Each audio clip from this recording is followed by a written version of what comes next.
Bulandshahr MNREGA scheme के बदलाव के विरोध में कांग्रेसियों का उत्सव। कांग्रेस की जिला इकाई में महात्मा गांधी की प्रतिमा पर किया उत्सव। मनरेगा को जी राम जी करने पर सरकार पर बोला हमला। रघुपति राघव राजाराम का कांग्रेसियों ने किया जाप।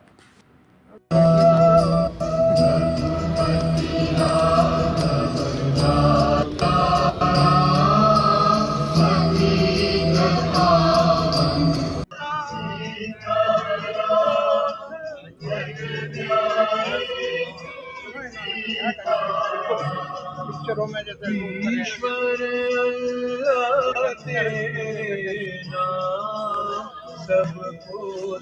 अध्यक्ष जी, आज यहाँ आप सब लोग इकट्ठा हुए हैं, क्या कार्यक्रम?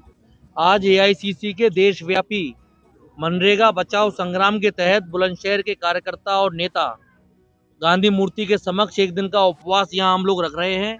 हम सबकी मोदी सरकार से ये मांग है कि मनरेगा का जो इन्होंने नाम बदला है उसको वापस लिया जाए और जो इसका ढांचा बदला है उसको तत्काल वापस लिया जाए।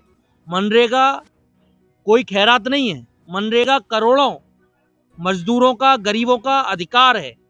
ये ग्रामीण भारत की लाइफलाइन है और मोदी सरकार और आरएसएस चुनिंदा पूंजीपतियों के इशारे पर इसको खत्म करने का प्रयास कर रही है, खत्म कर दिया है। और इन्होंने एक भ्रमजाल ऐसा फैला दिया है कि हमने नाम बदला है। नाम नहीं बदला। पहले ग्राम प्रधान किसी भी मनरेगा मजदूर को काम देता था। अब नए कानून के तहत ग्राम प्रधान का जो पद है वो खत्म ही कर दिया इन्होंने मनरेगा में। वो काम ही नहीं दे सकता। 40% का अतिरिक्त बोझ राज्यों पर डाल दिया कि राज्य इसको फंड देंगे। राज्य क्यों फंड देगा? राज्यों के पास तो कई राज्य ऐसे हैं जहां पहले से ही सैलरी देने के पैसे नहीं। करना यह चाहिए था इनको कि 400 रुपए न्यूनतम मजदूरी इन्हें करनी चाहिए थी, काम के दिन बढ़ाने चाहिए थे।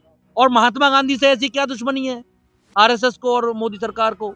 ये नाथूराम गोडसे के जो विचारधारा के लोग हैं, ये जब अगर कोई राष्ट्रीय स्तर का प्रोग्राम या अंतर्राष्ट्रीय स्तर का देश में होता है तो सारे देशों के राष्ट्राध्यक्ष सबसे पहले कहीं जाते हैं तो महात्मा गांधी जी की समाधि स्थल पर जाते हैं और उनको मत्था टेकने का काम करते हैं। और ये मोदी सरकार उन्हीं राष्ट्रपिता को अपमानित करने में लगातार काम कर रही है। नाम बदल दिया इन्होंने जी राम जी। भाई राम के पद चिन्हों पर तो चल लो, मजदूरों को तो खत्म मत करो, युवाओं को तो खत्म मत करो, गरीबों को तो खत्म मत करो। क्या अडानी और अंबानी ही जीवित रहेंगे इस देश के अंदर? ये सब हम लोगों की जो विरोध है ये ग्रामीण स्तर पर पहुंचेगा, ब्लॉक स्तर पर पहुंचेगा। मनरेगा मजदूरों से संवाद करेंगे, गांव के लोगों से संवाद करेंगे। इसको एक जन आंदोलन बनाने का काम होगा। और निश्चित रूप से मैं ये कह सकता हूं कि मनरेगा में जो इन्होंने खत्म करने की जो इन्होंने कानून लाए हैं, ये मोदी सरकार के, आरएसएस के और योगी सरकार के ताबूत में आखिरी कील साबित होगा। आज हम पूरे दिन यहाँ पर गांधी मूर्ति के समक्ष बैठे हैं। उसके बाद कल से माननीय प्रियंका गांधी जी का जन्मदिन है।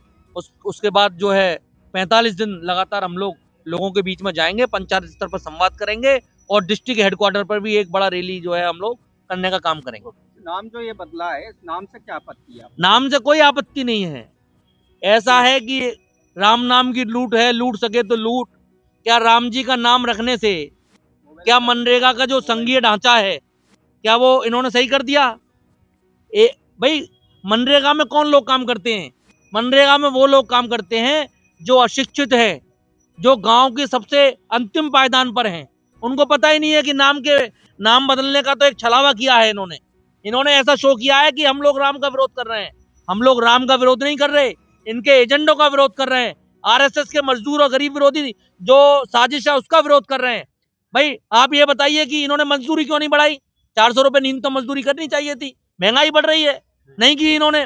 पहले प्रधान गांव का अधिकार दे देता था कि कहीं भी किसी भी साइट पर ले जाकर के मनरेगा का मजदूर काम कर लेगा। लेकिन अब तो प्रधानी का जो रोल है वो खत्म ही कर दिया, राज्यों पर अतिरिक्त बोझ डाल दिया। तो राम नाम की विरोध नहीं है।